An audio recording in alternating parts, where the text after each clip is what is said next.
Steve, have we? It's been a while since we've recorded on a Sunday. A long time. Yeah. Mondays usually work better, but you're busy. I'm busy. Postseason, March Madness, all that stuff, life. You're back. And it's probably servicing listeners and getting it to them sooner in the week. That's true. That's true. We've sped up some timelines, I think is the best way to say that. This is the Stuff Summer Says podcast with Steve. Back from Arizona. Yep. Did you run into snow? The video you sent me, was that snow? That was snow. It was nice in Phoenix, not quite as warm in Sedona. Great little Jeep tour, but then a walking tour that we got 3 seasons. There was no summer. There was spring, winter, and fall, all in like an hour and a half period. So it was a story. The picture of you and Susan. Pictures turned out very great much worth it. Once we got the Devil's Bridge, but one member of the party, I won't say who, was somewhat grumpy during the excursion. So I eventually decided to stop being grumpy. I was going to say, I don't think it was Susan. I don't think it was Susan. As far as I know, it's not her. Yeah. It's true. Okay. A lot of stuff to catch up on, talk through. We do have the bracket. And then in typical Penn State's fashion, we won't be talking that much about the bracket. It's not in the bracket this year. Neither men's or women's. I don't think we'll talk that much about basketball, but we do have a March Madness theme. And I do have some respect for men's basketball too. Okay. Are you going to elaborate now, or you want to say? Well, I mean, because they said they weren't interested in either of the other tournament things, so that's great. I think that's good. I'm fine with that. I respect that decision. Yeah. Yeah. No, please don't force me to suffer anymore. I mean, they may be playing well now, but I think that was a good decision. Saying no thanks to the NIT and the crown or whatever that is.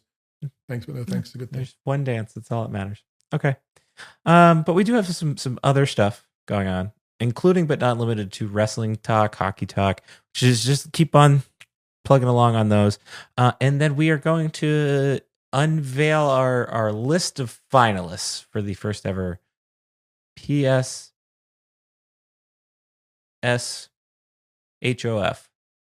presented by SSSWS. Okay. That's the Penn State Sports Hall of Fame that Steve and I are trying to start. And I'm very excited about some of these names on this list. I think everybody did a nice job nominating a wide variety of people.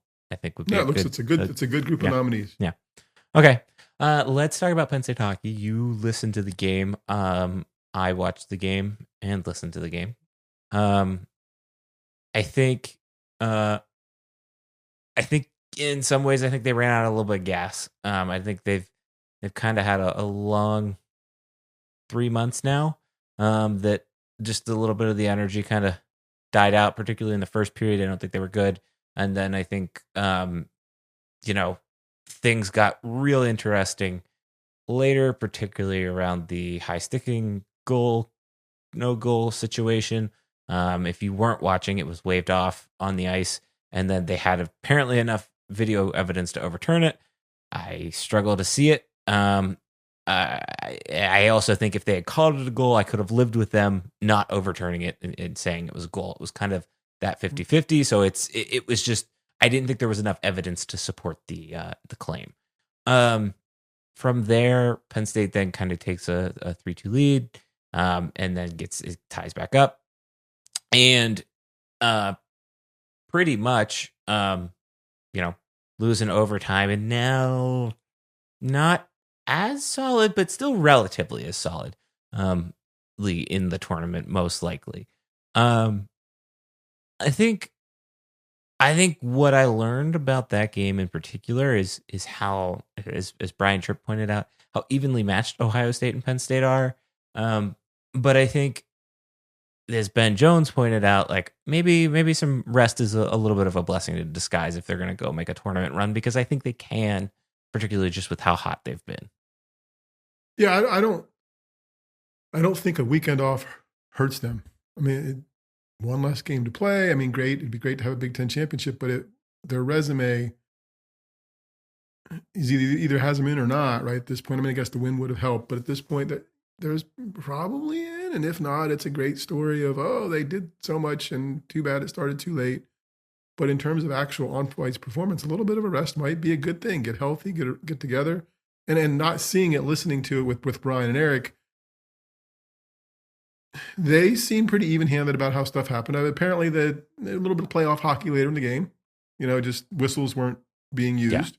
Yeah. But I guess you expect that at almost any level of hockey anymore. So, yeah, I think they're in. If they make the tournament, I think they're in a good position. You got to be happy with what they did. A win would have helped their draw probably at some point. To figure out who they're going to get in that first round game if they play it. And that could be a thing, right? That's going to matter a lot. Yeah, it seems like based on where they sit right now, they'll be a 4, or they could more than likely be a 4 seed, maybe bump into a 3 seed depending on what happens. Pretty much the main permutation kind of plays out this way. So there are 6 AQs, automatic qualifying bids that teams get. 3 of which do not really impact Penn State because one is the Big Ten, which isn't necessarily going to steal a bid anymore. And then the other 2, the CCHA, Minnesota State has locked up. They will be basically the 15 in the pairwise pretty much always. And then the AHA is always pretty much going to be the 16th in the pairwise. That could kind of change depending on what happens around the country and some doomsday scenarios. Presently, the 3 conferences, if you're scoreboard watching, one of which is actually happening right now as we're recording on Sunday, that impact Penn State are the NCHC, the Hockey East, and the ECAC. Of those conferences, 2 teams, depending on what happens with Denver in the NCHC, are left that are above Penn State, meaning 2 teams would only be able to steal a bid from Penn State. Should they win an automatic qualifier. In the Hockey East, 3. And then where things get kind of interesting is around the ECAC. Quinnipiac, who is the AQ right now, based on the way the standings and everything kind of shake out, is 1 spot directly ahead of Penn State. Now, if they lose, there's probably a pretty good chance that they would fall behind Penn State. Penn State would jump them, kind of taking away that chance, but it's pretty tight depending on in particular who they lose to. You're really rooting for anybody from Western Michigan, Denver, Maine, UConn, Boston University, or Quinnipiac, all of those schools to win their conference. Can probably have 2 of 3 of that hold out. The Quinnipiac situation is probably a little bit murkier. You would prefer Quinnipiac and one of the other ones as opposed to the other 2 and then Quinnipiac, basically. The doomsday scenario, if you will, is 3 of these as I have it on my chart here, non-bold teams. So 3 of these kind of ahead of Penn State in the pairwise teams stealing a bid. That's North Dakota, Arizona State, Colorado College, Northeastern, Cornell, Dartmouth, or Clarkson. Again, I think you can feel safe, but the bubble kind of shifted a little bit. I think I don't necessarily pay attention as much to like the what CHN has in terms of like the percentages. Theirs for Penn State went from like 97 to 85 over the weekend, which is a little concerning, but I think that just kind of shows how the bubble is still a little bit open. That's basically your rooting guide or what you're paying attention to over the next weekend. And then Penn State would go to Allentown. Most of the projections I've seen, they would probably play Maine, which would be a fascinating matchup. And I'm not sure that those 2 schools have played each other since Penn State has joined college hockey, Division I hockey. So something else to keep an eye on. That's kind of about where we're at with things. Yeah, we'll see what happens. I think it's 85% chances is fair.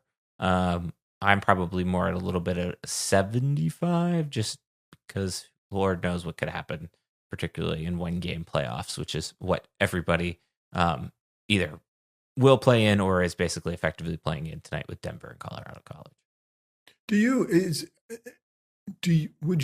So it's Sunday of the NCAA tournament came out. So I know I'm mixing sports here. I got to say, after a couple of years of covering hockey and watching Penn State, I appreciate the pairwise much more than the selection. 100%. Process. Like, I mean, the selection show, I know it's not going away because it works and people watch it. But the whole bubble stuff and whatever else, and did they get in? If the numbers matter, do you get rid of this whole selection committee stuff? If you want to save some money in college sports, get rid of that, implement your stuff, and just, it doesn't seem like it should be hard. And I don't get the angst over a play-in team of North Carolina beating out a play-in team of Indiana in the tournament when either one of them is going to win. That's just silliness and talk for me. The pairwise, get us a smaller field, get us a smaller sport in terms of teams competing, but it works. I think I was thinking about that earlier. Like, it's funny to watch reaction and be like, have people surprised when, you and I have paid attention to college hockey. I mean, I've been paying attention really to college hockey for 15, 20 years now, quite honestly. And like, it's never a surprise who's in the tournament just because of the pairwise. It's maybe more so a surprise of, oh, this team's going to this regional, this team's going to that regional. And I think that, to me, even with the selection show that I watched tonight, that was far more interesting. I was paying attention to what St. Francis was doing, and then, of course, my Wofford Terriers, what they were doing. And like where they end up, that's more interesting of who they're going to end up with. And I think if you can kind of conceal that and not necessarily map that, which I think you would be able to a little bit easier in college basketball, just because it, like Robert or St. Francis basically stole a bid from like any of the other teams in the NEC.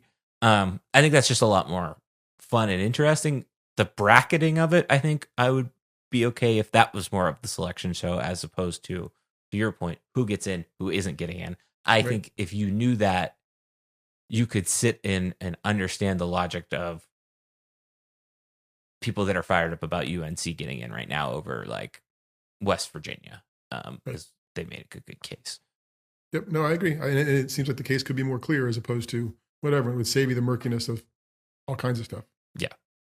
Yeah. I think that's what's surprising about a lot of this is like, it's the same institution. It's the same company deciding all of this, but for whatever reason, for all of our different sports, we have all of these different roles when, at least, I mean, in terms of the number of games, maybe not necessarily in terms of overtime and things like that.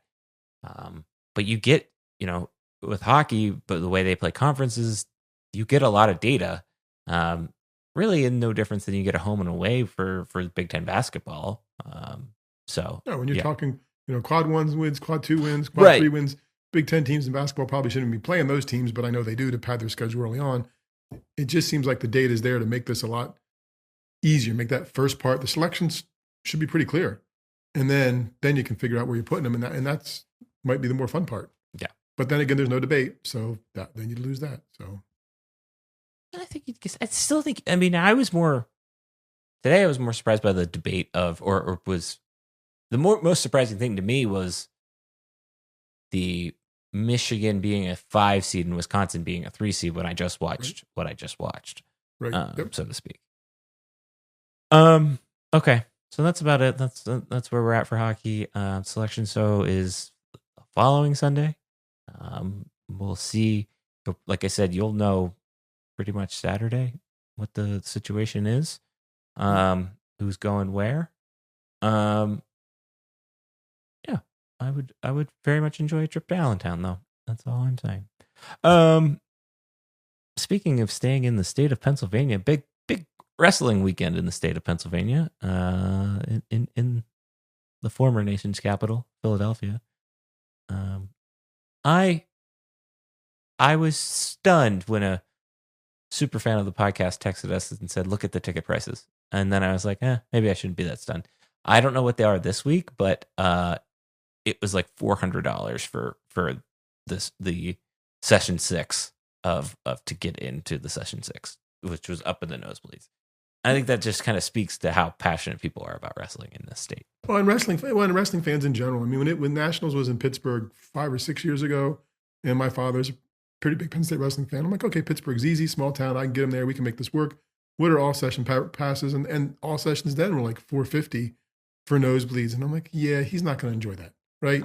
And if you're going to get your value out of an all session, you got to go in, you got to be there start to finish, you got to really watch it, right? And I'm like, he'd rather be in his living room. So wrestling fans are passionate. This is the event of the year. This is there's always something going on. I mean, in those early rounds, you got 5 or 6 mats, going on. People, every mat that's affecting you, somebody to cheer for, somebody to cheer against. So it's a great event, but as a fan, I don't know that it's a purchase I would do. I was just going to ask that. Like, I don't know, as a Penn State fan, I would do a men's tournament something before I did wrestling, even in the first early rounds. Like, as long as it wasn't on the other side of the country, I would do that just to take in the NCAA tournament, right? Okay. Women's as well. I've done football, regular season and postseason stuff, so I would do that.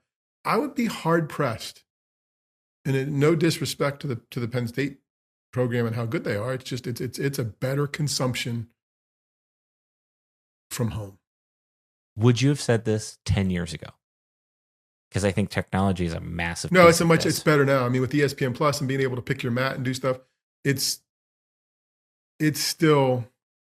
I mean, because if you can get a good seat or know where you're at, you can see your guys all the time. Like, you can watch your mats and know who your guys are, so you can pay attention to it.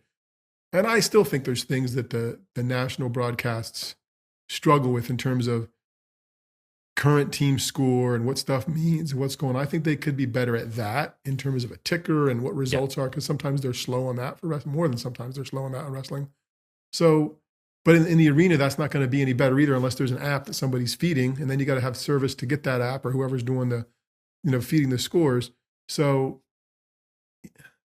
maybe I wouldn't have been as adamant a decade ago, but it's unless you're a hardcore fan, it's not to me at least, it's not a must-see event.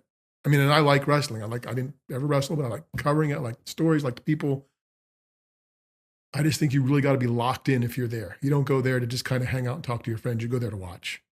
I think it would be fun to be in the room for the championship bouts like that. I think that would be a blast. I would struggle, and I don't know that I am as big of a wrestling fan as you, or a big enough wrestling fan to. 6 mats at one time is a lot of action going on. So it's a lot of complicated just movement and things going on that I don't know that I'm benefiting that much being there for those. But I do think that there is value. And I think, to your point of like going to the NCAA tournament, like one of the coolest experiences like at Penn State when I was a student that I got to do was go to when the women hosted the NCAA tournament, like a regional a first and second round for that. That was a lot of fun. It was a little bit different because it was at a home venue, and I still have never been to like. I next time it's in DC, I think I kind of want to take the day and go.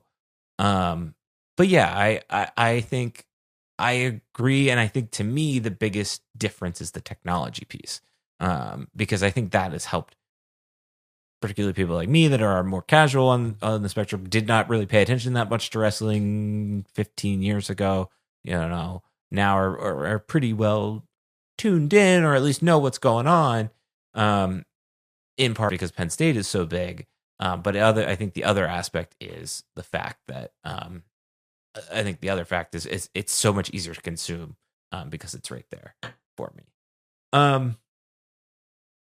Any like, what are you looking for? Like, you think Penn State should chase down the points record that they set last year?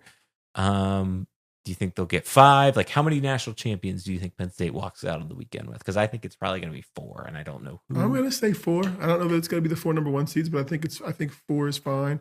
I don't think they go into it chasing down the points record, right? But I think that's how they wrestle, right? Like, yes. I think that's how Kale wants his guys to wrestle, is to get points and win and not make it close if they can help it. So if that would fall again, that wouldn't shock me. I mean, I'm pretty sure they're not getting the heavyweight championship, right? Like, I don't know, the 10 weights. I mean, they're not. That's just not happening. So I think 4. 5 might surprise me a little bit. And I guess I would be surprised if they didn't win the national championship. I mean, pretty surprised actually. But there's a lot of good wrestlers out there that are going to, take points and spread the points around and be a challenge and whatever else. But they're also a challenge. Those people are also a challenge the teams that are going to push Penn State for points for second and third, right? So it's not just Penn State who's getting points taken away from them if other people win. So I guess I'm interested to see what Josh Barr looks like. He can, what he's like and how healthy he is and what that looks like. I was thinking about this and what was interesting and my big takeaway, and I think we talked about this a little bit from the Big Tens, was I felt like this was the first time in a little bit that like the gap kind of shrunk for Penn State. It's still pretty wide in terms of like where they stand in the Big Ten, but it felt like between Carter's matches and then Carter's match and Greg's match at there, like it was like a little bit of a reminder.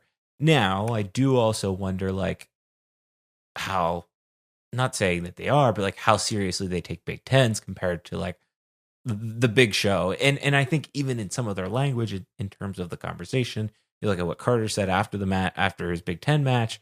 I think there is a switch, and I think in particular wrestlers are the best athletes at flipping that switch in a lot of ways.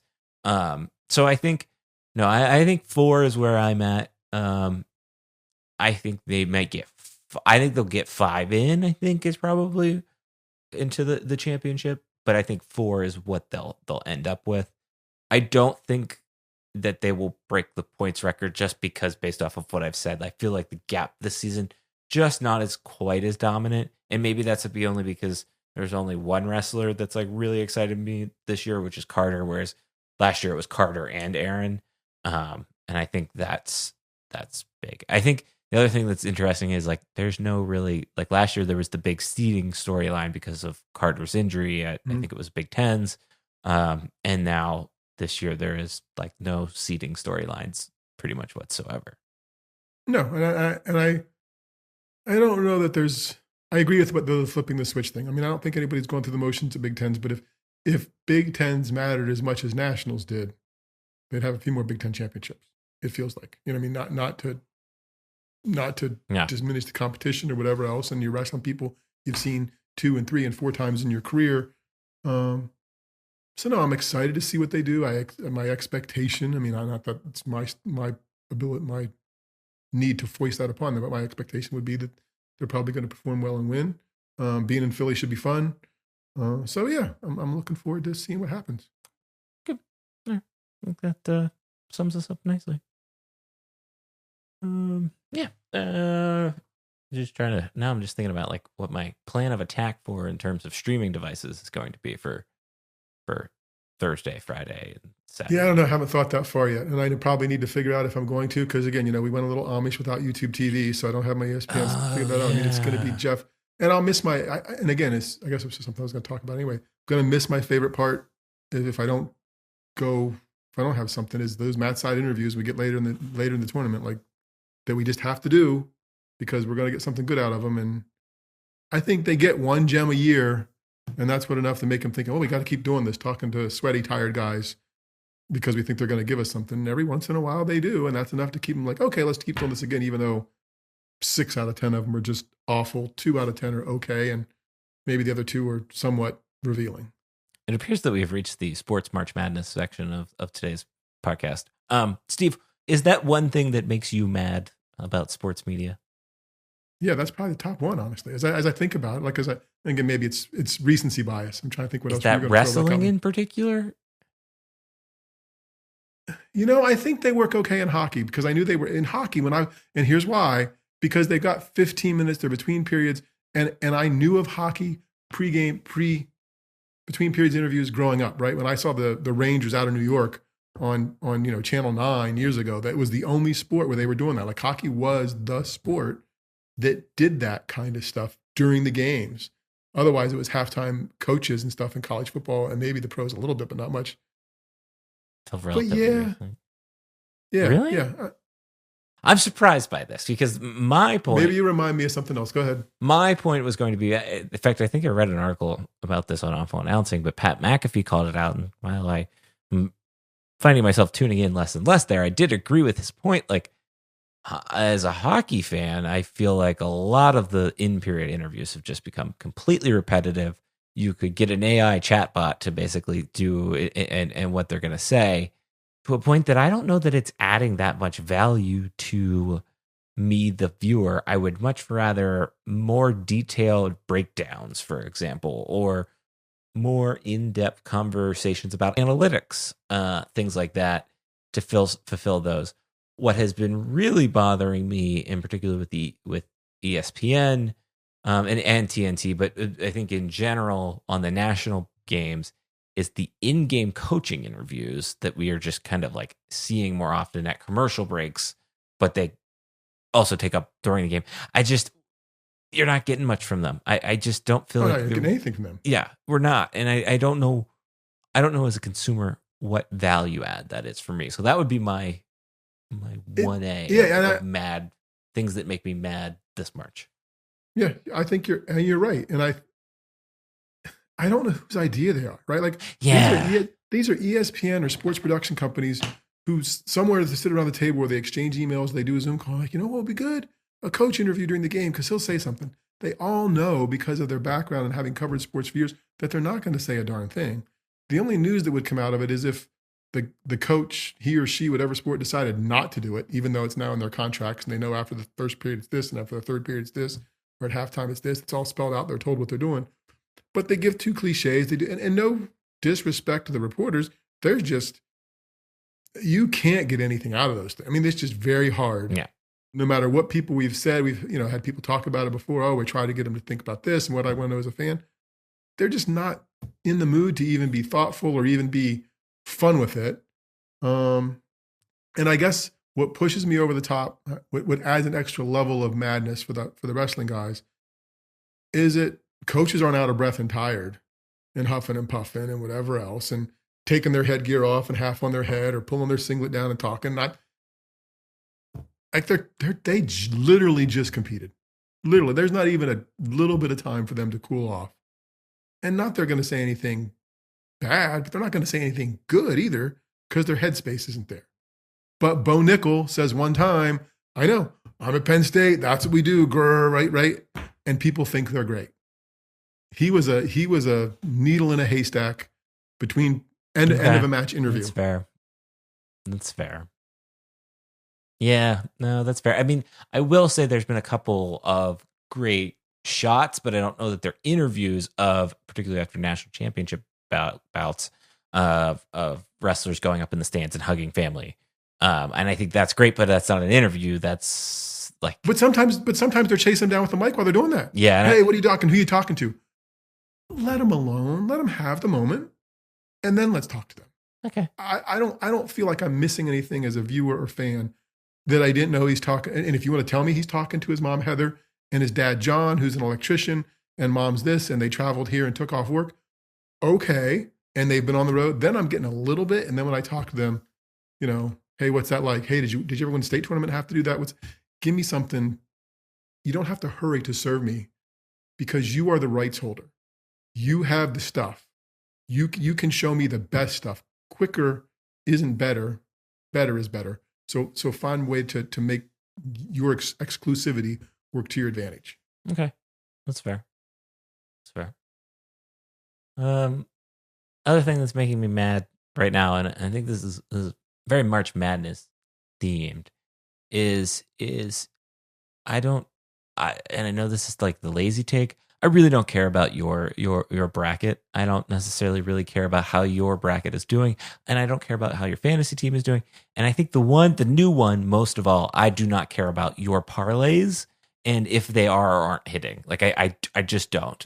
Like I actually, the only reason I do care is because it's like, wow, that's a great, like, I can judge you because I can see sometimes what an idiot you are. And I'm sorry to anybody that is sports betting, but it's just like, it's obnoxious. And I think that is, I think it's in some ways, and there's probably a deep dive we can do on this someday. I think it is taking some of the fun out of just being a casual fan. Like Anna gets really annoyed at me when we'll watch what I would consider two neutral teams or teams that I don't care about. Mm-hmm. And she's like, who do you want to win? And I was like, I don't care. Like, I just want a good game. She's like, no, you got to pick someone. Like, I don't care. I just want a good game. And a lot of people can't wrap their heads around that. And I don't know. I struggle with that logic. So that's my other thing that is making me mad this March, sports media wise.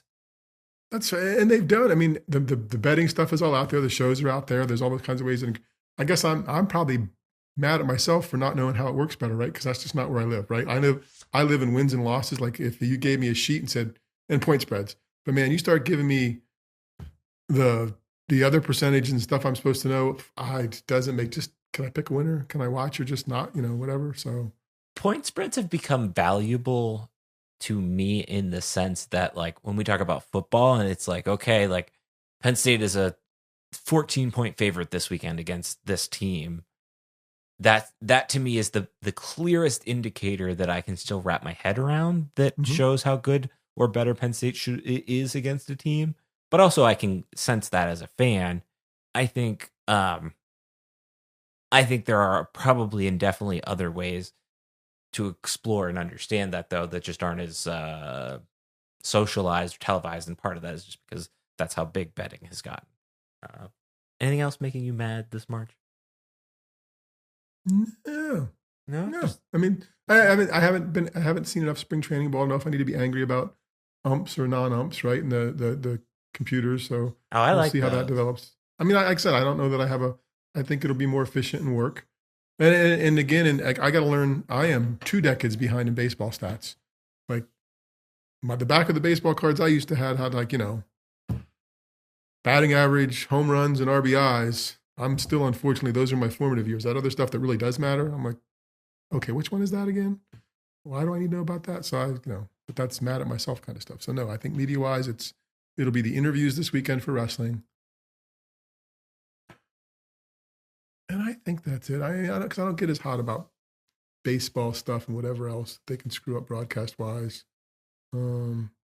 I've accepted that Sports Center is no longer really Sports Center. Like that's long sailed in terms of highlights because people get their stuff other places. So I'll stick with post-match interviews and wrestling. I am intrigued by they're supposed to be doing a 15-minute Sports Center of just highlights basically now on Disney Plus or ESPN Plus, and I kind of want to check that out.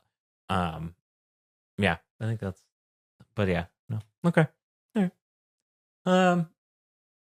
I'm sure what will make some people mad is people left in or not in the list we're about to give you.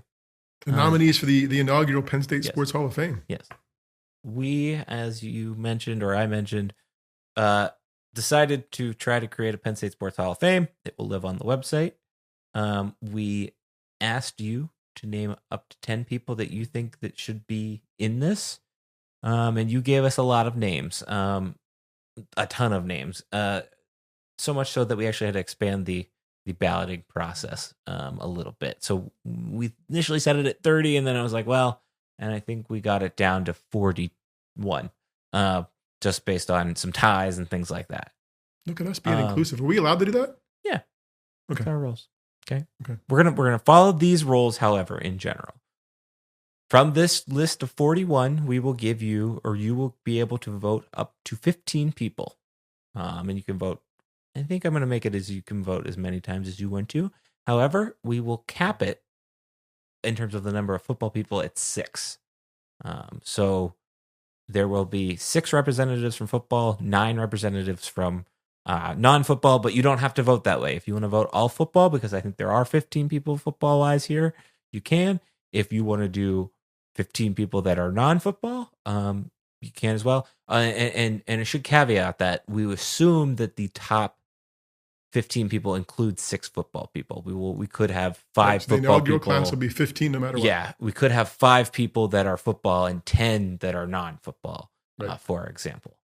I think I did the math, and I think it was 11 or 12 different sports plus a few what I would call general people, just because I think they had an impact on Penn State athletics outside. But I think credit to everybody that did nominate them, because I think particularly those names would be on there. Do you want me to should I just read the list?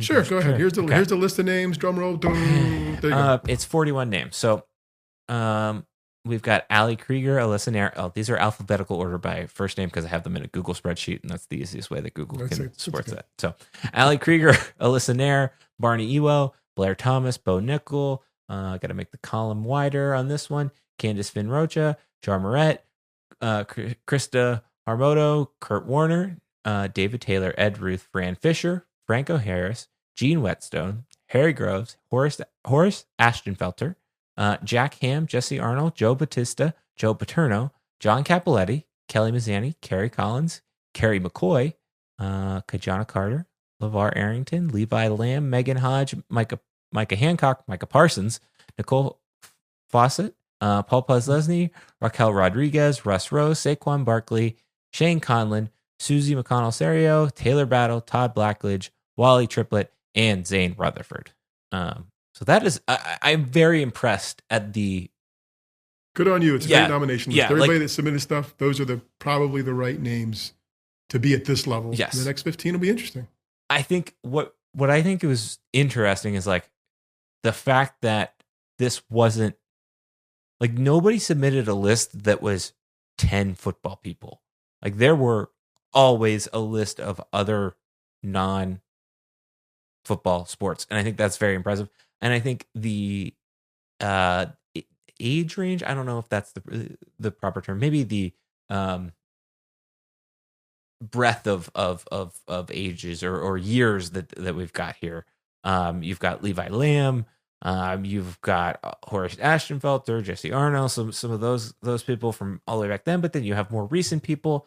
I don't think that there was like a heavy bias towards like maybe some of the newer football players in general, which we did cap. You have to be graduated, so we're looking 2021 and younger. But I think that was great. And I think the other thing, like there were a lot of other names that didn't make this list in terms of like the number, but went even further back. Mother Dunn was on there. There was Rip Engel was on there. Hugo Bedchek was on there. Like really pretty much it showed to me is how knowledgeable people truly are about Penn State sports, I think, in a lot of ways in terms of respecting history and tradition. And it's so much more than football. I mean, again, we talk about 6 as the most for the 50-member club. But if you're doing a Penn State All Sports Hall of Fame, you got 31 sports. There's clearly going to be some sports that don't make it. Some people don't make the inaugural class. That doesn't mean they won't make it as we go forward. But this feels like the right group of people to just say, okay, if you were to do this and you were going to say 15 people, who are they that affected Penn State athletics? I think you'd be right with the 15 that comes out of this list of nominees. Correct. No, I agree. I'm gonna put you on the spot here. Non-football person. Who is definitely going on your ballot?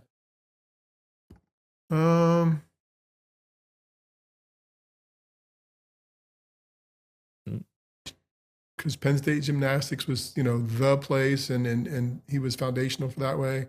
And sports-wise, so this came out of this. Part of this is what we did. Came out of a class that I did, right? Like, came out of the class I'm teaching last fall and teaching this spring, and this is kind of a final project for them. And it was interesting to see who didn't make it for them, and there was a recency bias for.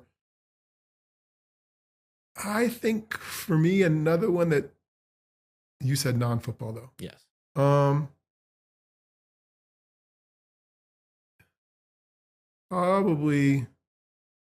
Probably Susie. Susie McConnell was the best basketball player on campus when I was there, men's or women's. And she got, I don't know if they were all legit assists or she got some hockey assists when she was setting her assist records. But yeah, I think her for sure. And then probably one of the wrestlers. Yeah. I think all the wrestlers are really tough to choose between. I think all things because they're just so good. I mean, right.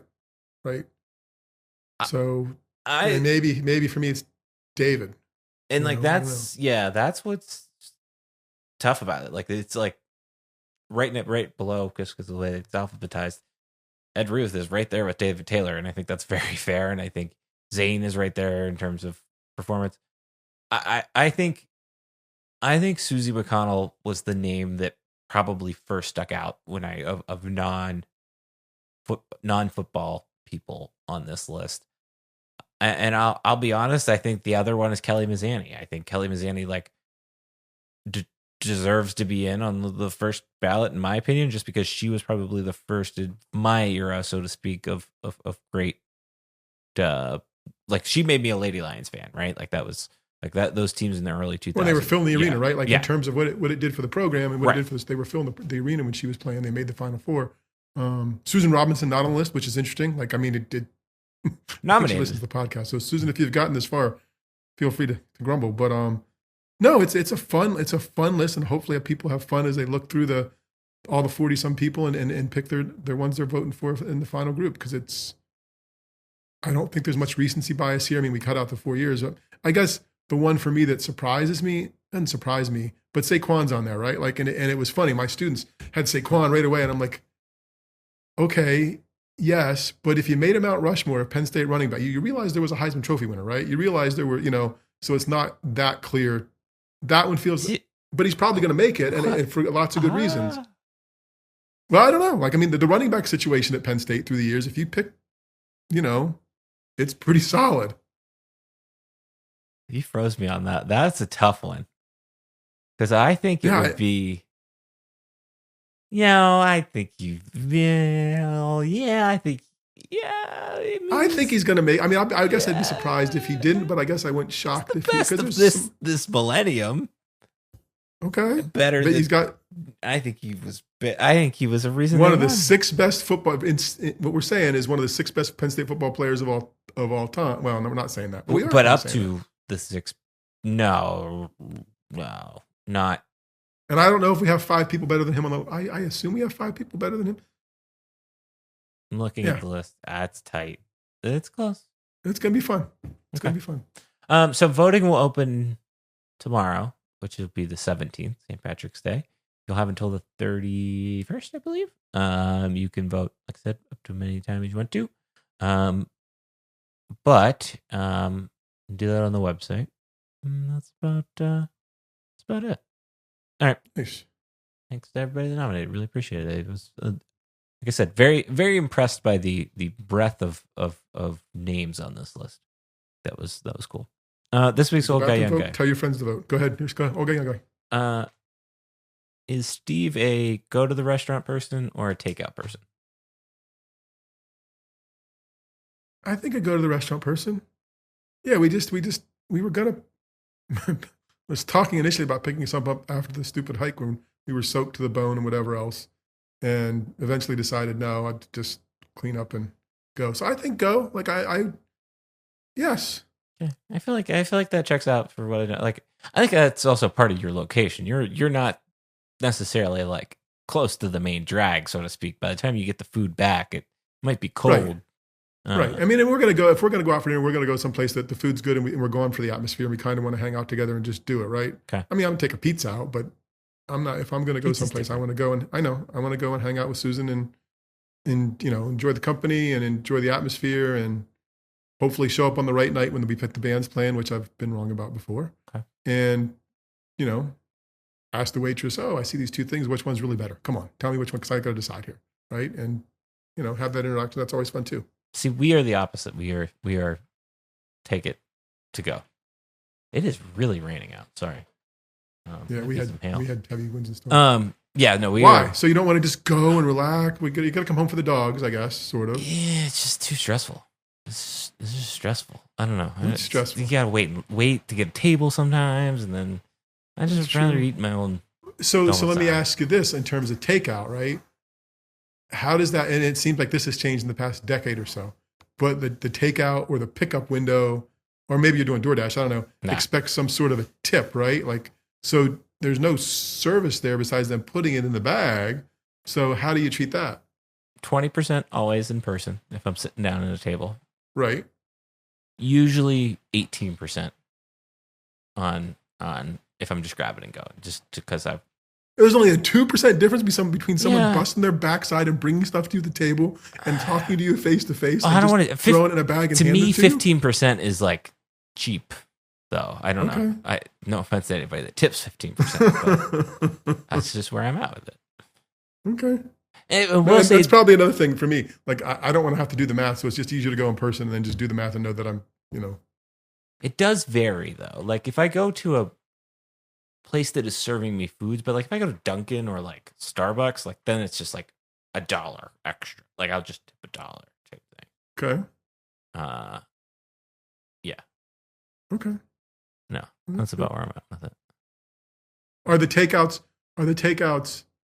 Now I'm being nosy, but are the takeouts like Olive Garden chain restaurant kind of stuff, or is there like a place down the street that's like Joe's Bar and Tavern that has good dinners and or whatever, a good restaurant? You're just getting the takeout from them. We aren't big chain people. I did go to Outback this week just because Anna was at a work thing, and I decided to go to Outback because I could eat meat. But we aren't big chain people like at that level. We do the fast casual like Cava and Chipotle, those. But then like we've got a pretty good like chicken place. They're called Sardi's, which is like a chain in Maryland that's really good. What else do we have? We've got a good like bar and grill Il Forno here in Frederick that we like. That's a pretty good one. And then like Chinese, a couple of various Chinese places, but like it's all we pretty much, aside from the fast casual places, we're pretty loyal to like the local, quote unquote, the local restaurants here in Frederick. And I think we're pretty lucky in that we have enough of a variety that are all very good to make up for that. If that makes sense. No, that makes sense. I mean, I don't think for us, we'll go to like the hinterlands to some bar and grill, or we'll go to Hublersburg, or we'll go to Belfont, or we'll go, someplace. I don't know. The State College feels more to me like boxy national places. Maybe I'm overlooking someplace, but yeah. Oh, cool. No, if we're going out, even if I'm miserable till my first drink's done, which is sometimes often.